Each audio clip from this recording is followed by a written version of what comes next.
You may be familiar with airdrops, but even many crypto-savvy users have never even heard or participated in a lock drop. Lock drops are the nerdier, less popular, but more effective cousin of airdrops. This beginner's guide will explain why investors and protocols should pay more attention to lock drops and why you could hear much more about them in the future. So we're going to be talking about what lock drops are, the difference between airdrops and lock drops, how to participate in lock drops, the 3 most popular lock drops thus far, and if lock drops are even worth it. But before we get into that, my name is Trev, and here at CoinMarketCap, we are on a mission to make crypto accessible all around the world. And that's why we love making videos for you that are packed with information that are easy to understand and simple to share with your friends and family. So if you want something more than just hype and to actually learn about crypto, then make sure to hit the subscribe button right now and to turn on notifications so you're not going to miss out on our new videos.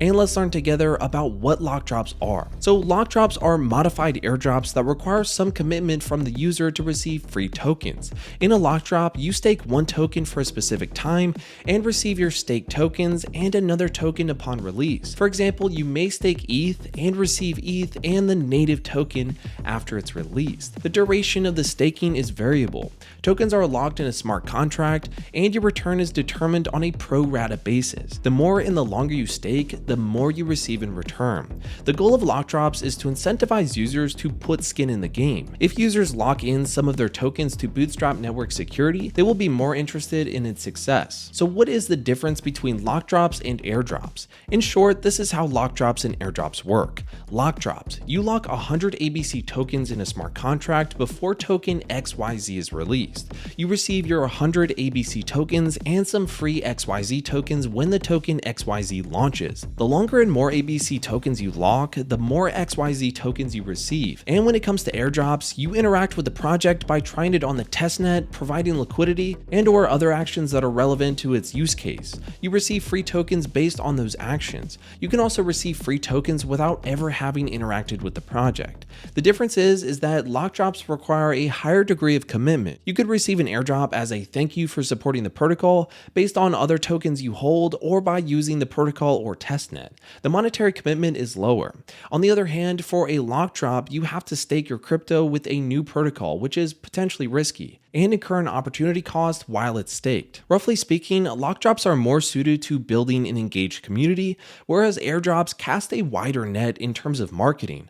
The former actively incentivizes commitment, while the latter can create a quick hype that can also wear off quickly. So how do you participate in lock drops? Lock drops have slightly different mechanisms depending on the protocol, but they all have the following steps in common. The protocol announces the lock drop and its conditions. You time lock your collateral in a smart contract. This can be ETH or a stablecoin or other tokens depending on the protocol's requirements. And at the end of the lock drop period, you receive your collateral and your token allocation. Tokens are distributed on a pro rata basis, and the more collateral that you lock up for longer, the more tokens that you receive. And additional optional steps are, after you have time locked their collateral, step 2, you can commit their future lock drop tokens to a liquidity pool. And for instance, you may stake ETH as a collateral and receive token A as a reward. After the time window for staking ETH has closed, but before receiving a token as a reward, you can commit your A tokens to a liquidity pool. By locking your liquidity, you receive additional rewards and help the protocol with price discovery. Now let's talk about the 3 most popular lock drops in 2022, starting with the Edgeware Lockdrop.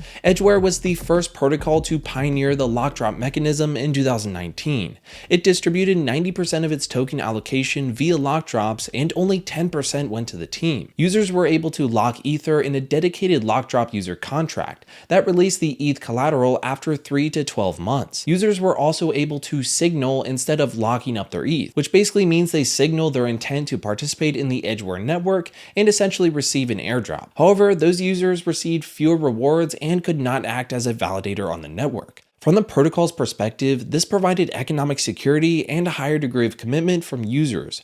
Furthermore, Edgeware maintains that its Lockdrop helped achieve the protocol one of the most decentralized token distributions according to the Gini coefficient. Still, it is debatable how successful the Lockdrop was compared to a regular airdrop. You can learn more about the Edgeware Lockdrop in their documentation, which we are going to provide links down below. Next up, let's talk about the Astroport Lockdrop. Astroport is a money market protocol that that issued 7.5% of its token allocation via a lock drop. In the first phase, Astro was airdropped to Luna stakers, and during the second phase, TerraSwap liquidity providers could lock their LP tokens in Astroport to receive a share of the future Astro rewards.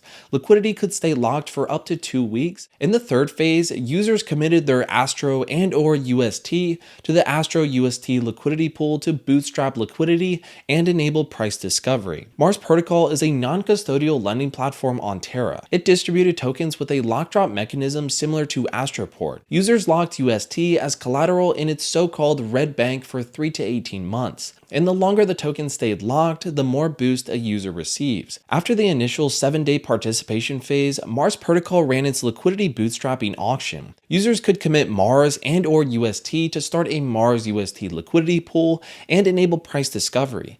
After the end of this commitment phase, users' liquidity tokens were time-locked for 90 days. Thus, you could utilize your Mars reward tokens despite not having to access them. So are lock drops worth it? Let's take a look at this question from the users and the protocol's perspectives. Users want to deploy their capital in the most profitable and least risky way. Thus, using your collateral like ETH or a stablecoin needs to outperform the yield that you receive on a risk-free market like Curve Finance. And we would need to collect much more data to establish whether that is because lock drops have variable staking periods. As a rule of thumb, you should participate in a protocol's lock drop if the protocol looks promising and you want to commit to it for the long term. Protocols have two objectives: a more committed user base and avoiding the token dump associated with airdrops. Both are hard to assess. For instance, both Mars Protocol and Astroport have surged in price after their lock drops closed.